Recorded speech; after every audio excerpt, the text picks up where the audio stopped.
Boris Vian, c'est tout un univers, mais j'ai envie de dire que Boris Vian, c'est peut-être d'abord la créativité.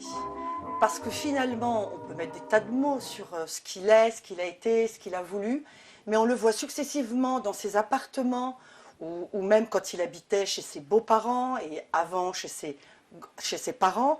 En fait, on voit à chaque fois combien il a besoin et combien c'est dans la famille, combien ça se passe avec le père, avec la famille, avec les frères, d'inventer des choses. C'est ce qu'on appelle un peu, nous, les divertissements, quelque part, mais ces divertissements sont quand même beaucoup plus. Ça permet à un gars comme Boris Vian d'être déjà quelque part dans les couloirs et dans le corridor du collège de pataphysique. C'est-à-dire que s'il y a une chose qui marche comme ça, on va faire en sorte que ça marche peut-être aussi comme ça, mais ça marcherait peut-être aussi comme ça, mais ça pourrait marcher aussi comme ça, et aussi comme ça, et finalement il y a une combinaison infinie pour s'amuser.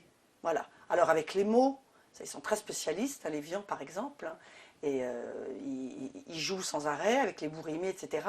Mais aussi simplement avec une scie et un morceau de bois, tout ce qu'on peut construire et faire, etc.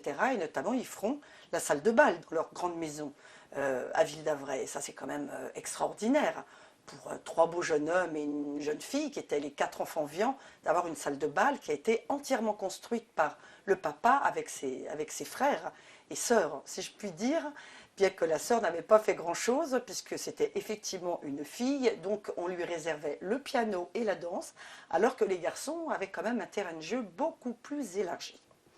Boris Vian a un imaginaire qui est fantastique, et ça, dès la petite enfance. Et il va embarquer la plupart du temps son grand frère Lélio et son petit frère Alain dans cet imaginaire à travers des jeux inventés, soit dans leur magnifique jardin de Landemer, là où ils vont en vacances, dans le Cotentin, soit dans le grand parc de Ville-d'Avray. Des jeux, j'ai envie de dire, qu'on ne peut pas traduire.